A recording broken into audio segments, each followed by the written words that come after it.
Within the Ministry of Energy and in the country generally, in terms of its mandate of providing reliable, adequate, and affordable energy, okay, and therefore playing the role of an enabler to sustainable economic growth and development. In recognition of this very critical role of Kenya Power, today I made my inaugural visit to Steamer Plaza, where Kenya Power is seated, I'm sure you know. And I had a meeting with the board of directors, led by the chairman, Madam Masinde. Okay? The directors and the senior management team led by the managing director, Mr. Siror. And later on, I had a chance also to address employees, a number of them. Okay? And thereafter, again, I had a chance, together with my team, including the PS, to visit the National Customer Call Center at Steamer Plaza before we drove to this National Control Center in Dandora, as a way of getting understanding of what goes on.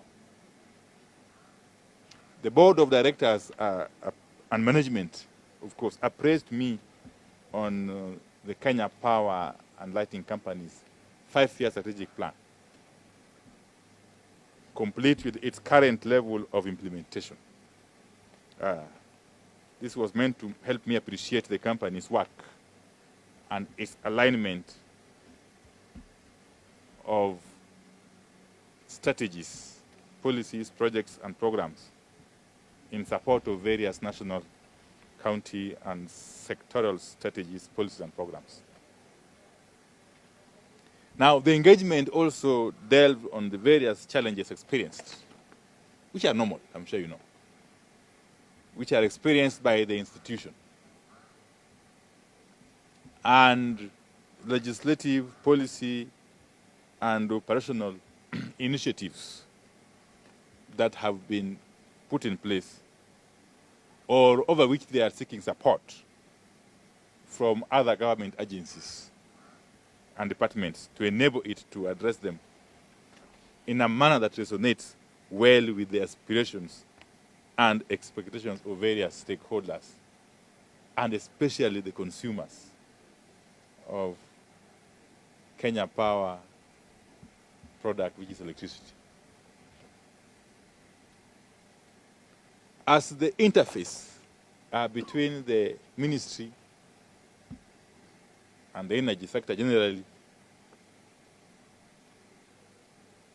and the consumers or the customers, okay, in the entire value chain, expectations of the government and key stakeholders put a very high demand on Kenya Power, its board, management, and staff, to ensure that their strategies, policies, processes, internal culture, and practices remain ethical, effective, and customer responsive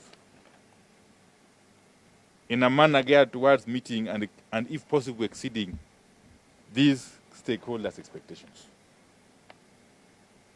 The government, therefore, has reiterated its desire and commitment to the reform of strategic sagas, including KPLC, and for KPLC in particular, in order to transform it into an agile, technology adaptive, eco-friendly, ethical, and responsive, customer-centric institution, playing a leading role in the country's vision of transiting to total green energy by the year 2030, in line with our Vision 2030 agenda, which I'm sure you are all conversant with. And of course, whilst I noted and commended the board and the management team and staff for the good work so far done, they're doing an excellent job, both at Steamer Plaza and in the field, including this National Control Center. I did direct the board, as a matter of urgency, and of course senior management, to embark on institutional reform pathway and report back to the ministry on a number of areas, which I will just summarize. Okay? One is on the area of improvement on operational efficiency, liquidity and balance sheet, to strengthen the institution and take it back to sustainable profitability. That we agreed, and we got very, very practical steps that the management and the board are going to take, and are taking already actually, towards that goal. Two is the implementation matrix, covering key projects and interventions with major impacts on the reduction of cost of energy to end users in the short and medium term. This matrix, of course, will include project challenges, resource requirements, timelines for completion, accountability, and expected outcomes. Three is on the area of technical and commercial loss reduction strategy, with timelines to reduce the current loss levels, which you know is about 24%. We are thinking if we can bring it down to the allowable level of 19.5% or thereabout, within 3 years, that will be fine. A report on technical, operational, human capital capacity of not just the National Control Center, but of the entire organization. We did agree on that, because as you know, this is a very, very sensitive and strategic institution that requires to be optimally staffed. It requires to be resourced optimally at all times. So we agreed that we shall look at the gaps where they exist and what measures we can take to fill those gaps. Okay? There's also number 5, which is the issue of customer service improvement strategy. We took quite some time at the call center. And I was impressed, by the way, by the kind of infrastructure that we have in place.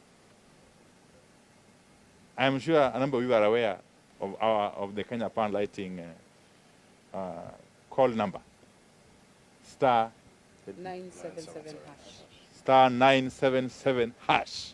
Or if you call directly, just call 9771. And they will capture whatever issues or concerns you have, and they will cascade them to the relevant officers and persons, and they will be attended to by those responsible officers. We want actually to have that system reinvigorated and to have that process of engagement with the public made more efficient with time. Okay? And if it means employing more resources or deploying more resources, we have to do so, so that the customer or the people remain at the center of our strategy, through and through.